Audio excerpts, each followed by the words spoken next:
Batangas ay binubuo ng 42 barangays.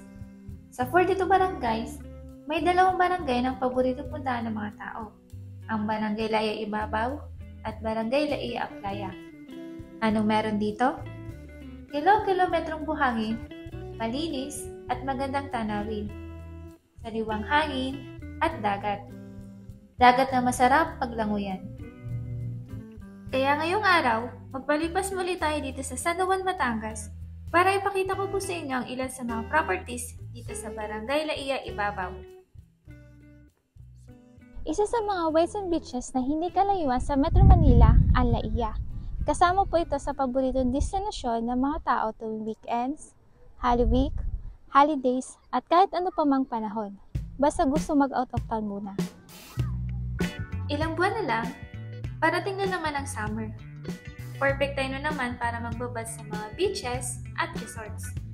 Siyempre, panahon din para pagpawisan at makapaglaro sa mga makukulit na pamangkin. Sa Barangay Laiya Ibabaw ay matatagpuan ang Puerto Laiya. Isa po siyang coastal village na may sukat na 37 hectares. Mga 2.5 oras mula Manila, mararating na ang village na to ng Laiya, San Juan, Batangas. Kung hindi po kayo taga Laiya at pumunta dito para mag-resort, ay may babayaran pong 20 pesos na ecological fee kada tao. Doon po siya babayaran sa Municipal Tourism Reception Area.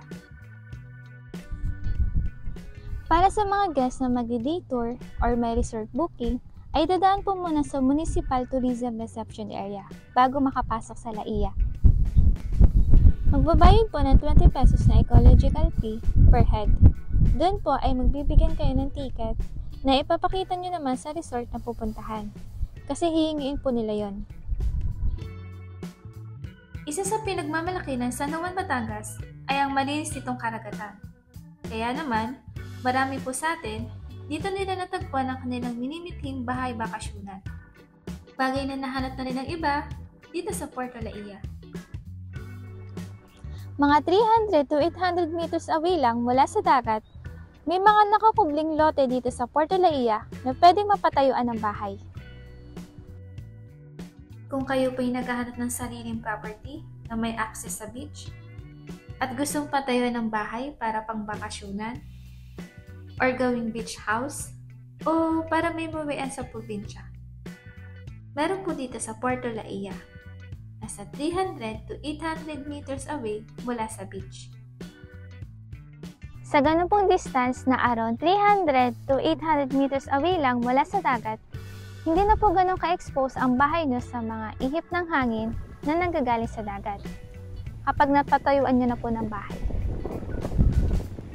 Ang seawater po kasi ay corrosive by nature, kaya pag masyadong malapit ang structure sa dagat, mas mataas ang maintenance cost ng bahay, pati na rin ang mga kagamitan na nasa loob nito.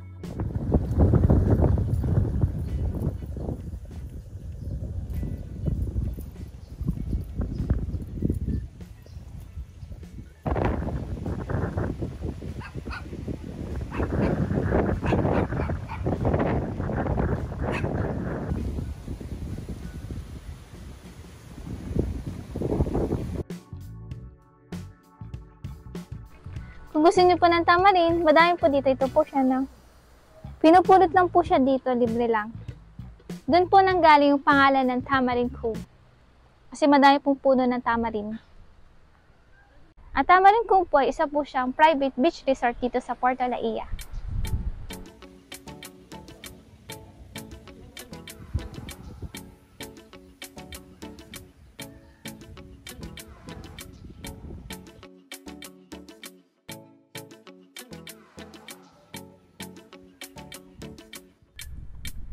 Less than 10 lots na lang po available dito sa Puerto Laiya.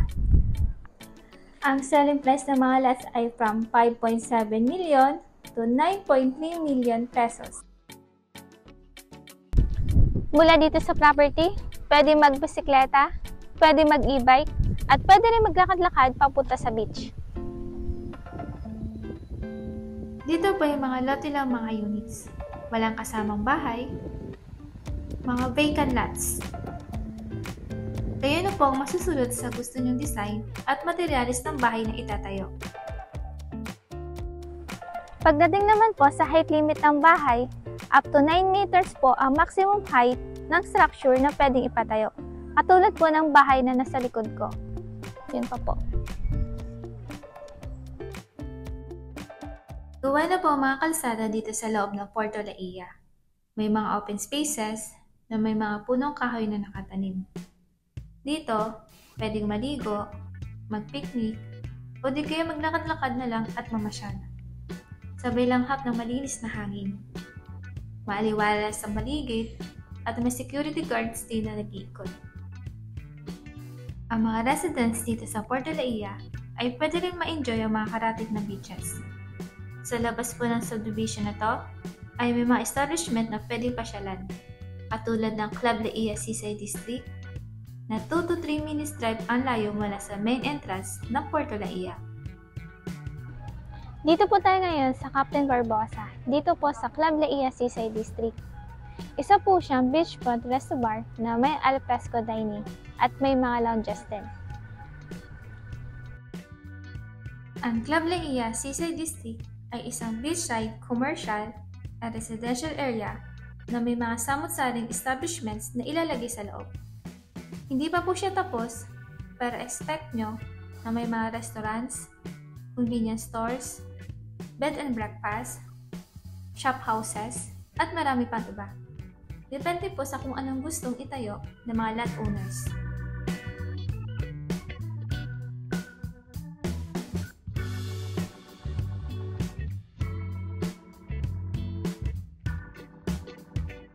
Ulitin ko po, mga residential lots lamang ang mga available dito sa Porto Laia para kayo na po yung magpapatayo ng villa nyo.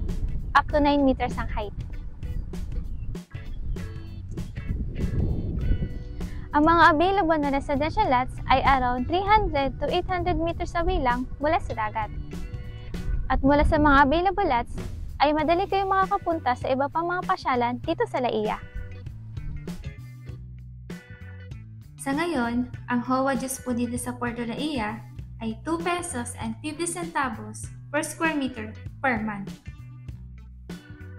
Si Active Group po ang developer nito na grupo ng mga batikang architects, engineers, at environmentalists, at matagal na sa larangan ng pagde-develop ng mga residential properties.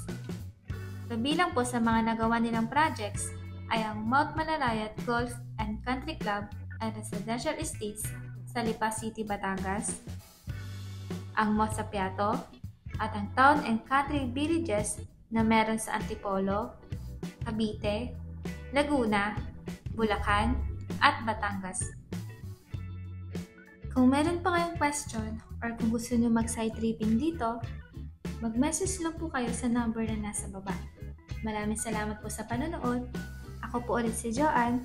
I-update ko ulit kayo sa susunod. Hanggang sa muli!